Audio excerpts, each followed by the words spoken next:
Welcome to Vaishnavi kitchen. ಎಲ್ರಿಗೂ ಸಂಕ್ರಾಂತಿ ಹಬ್ಬದ ಶುಭಾಶಯಗಳು. ಇವತ್ತು ನಾನು ಸಂಕ್ರಾಂತಿ ಸ್ಪೆಷಲ್ ಖಾರ ಪೊಂಗಲ್ ಹೇಗೆ ಮಾಡೋದಂತ ತೋರಿಸ್ಕೊಡ್ತಿದ್ದೀನಿ. ಇಲ್ಲಿ 1 ಕಪ್ ಅಷ್ಟು ನಾನು ಹೆಸರು ಬೇಳೆನ ಹಾಕಿದ್ದೀನಿ.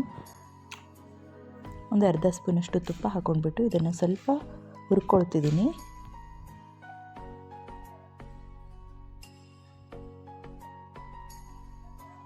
ಹೆಸರು ಬೇಳೆದು ಹಸಿ ವಾಸನೆ ಹೋಗಿಬಿಟ್ಟು ಟೇಸ್ಟ್ ತುಂಬ ಚೆನ್ನಾಗಿ ಬರುತ್ತೆ ಅಂತ ಈ ಥರ ಹುರ್ಕೊಳ್ತಿದ್ದೀನಿ.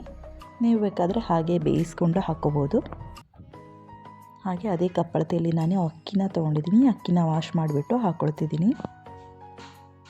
ಅದೇ ಕಪ್ಪಳತೆ ಅಂತ 8 ಲೋಟದಷ್ಟು ನಾನು ನೀರನ್ನು ಹಾಕ್ಕೊಂಡ್ಬಿಟ್ಟು ಹಾಗೆ ಇನ್ನೊಂದು ಅರ್ಧ ಸ್ಪೂನಷ್ಟು ತುಪ್ಪನ ಹಾಕಿ ಅರಿಶಿನ ಹಾಕಿ ಇದನ್ನು 3 ವಿಸಲ್ ಮಾಡ್ಕೊಳ್ತಿದ್ದೀನಿ.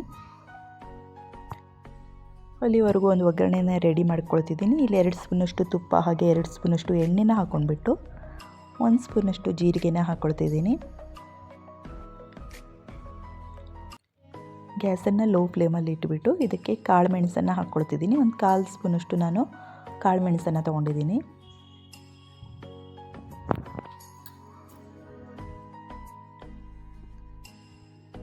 ಹಸಿ ಶುಂಠಿನ ನಾನು ಸಣ್ಣದಾಗಿ ಹೆಚ್ಕೊಂಡಿದ್ದೆ, ಅದನ್ನು ಕೂಡ ಹಾಕ್ಕೊಂಡಿದ್ದೀನಿ.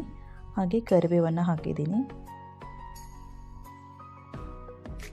ಹಸಿ ಮೆಣಸಿನ್ಕಾಯಿನ ಹಾಕ್ಕೊಳ್ತಿದ್ದೀನಿ. ಗೋಡಂಬಿನ ಹಾಕಿದ್ದೀನಿ.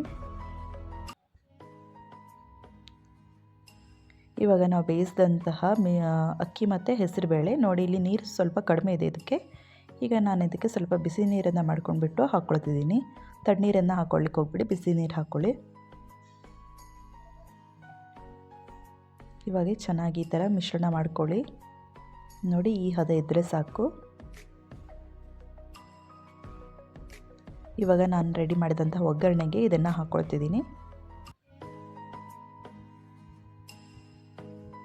ಬಿಸಿ ಇರುವಾಗಲೇ ಈ ಖಾರ ಪೊಂಗಲ್ ತಿಂದರೆ ತುಂಬ ಟೇಸ್ಟ್ ಚೆನ್ನಾಗಿರುತ್ತೆ. ಇವಾಗ ನೋಡಿ, ರುಚಿಗೆ ತಕ್ಕಷ್ಟು ಇದಕ್ಕೆ ಉಪ್ಪನ್ನು ಹಾಕ್ಕೊಳ್ತಿದ್ದೀನಿ. ಚೆನ್ನಾಗಿ ಇದನ್ನು ಮಿಶ್ರಣ ಮಾಡಿಬಿಟ್ಟು ನೋಡಿ, ಸ್ವಲ್ಪ ಇದನ್ನು ಮತ್ತೊಂದು ಸ್ವಲ್ಪ ಗ್ಯಾಸಲ್ಲಿ ಇಡೋಣ. ಸ್ವಲ್ಪ ಕುದಿ ಬರ್ತಾ ಇದೆ ನೋಡಿ. ಆರೋಗ್ಯಕರವಾದಂಥ ಖಾರ ಪೊಂಗಲ್ ರೆಡಿಯಾಗಿದೆ. ನಿಮಗೆ ನನ್ನ ವಿಡಿಯೋ ಇಷ್ಟ ಆಗಿದರೆ ಪ್ಲೀಸ್ ಲೈಕ್ ಮಾಡಿ, ಶೇರ್ ಮಾಡಿ, ಸಬ್ಸ್ಕ್ರೈಬ್ ಮಾಡಿ. Thank you.